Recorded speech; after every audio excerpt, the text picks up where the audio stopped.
حمد حمد کے معنی اللہ تعالیٰ کی تعریف کے ہیں۔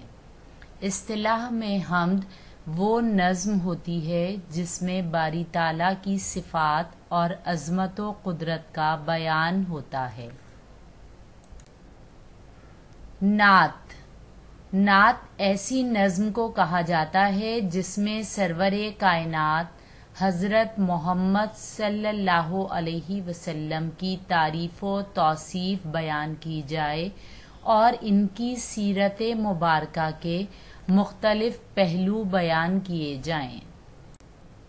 غزل غزل کے لغوی معنی عورتیں یا عورتوں کے متعلق گفتگو کرنا ہے۔ غزل وہ صنف شعر ہے جس میں حسن و عشق کی مختلف کیفیات بیان ہوں۔ اصطلاحاً غزل کا مفہوم یہ ہے کہ غزل کے ہر شعر میں ایک مکمل مفہوم ادا ہوتا ہے۔ غزل کا مطلع ہونا ضروری ہے۔ مطلع کے دونوں مصرعے ہم قافیہ و ہم ردیف ہوتے ہیں یا صرف ہم قافیہ ہوتے ہیں۔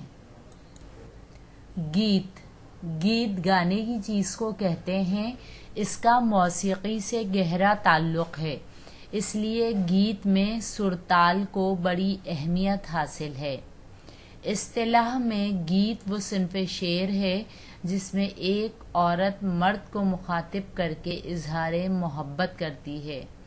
گیت میں جذبات و احساسات خصوصاً ہجر و فراق کی کیفیت بڑے والہانہ انداز میں بیان کی جاتی ہے۔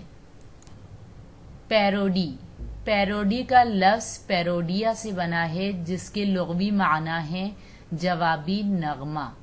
اصطلاح میں پیروڈی وہ صنف ظرافت نظم یا نثر ہے جو کسی کے طرز نگارش کی طرز اور نقل میں لکھی گئی ہو مگر اصل گزارشی الفاظ و خیالات کو اس طرح بدل دیا جائے کہ مزاحیہ تاثرات پیدا ہو جائیں۔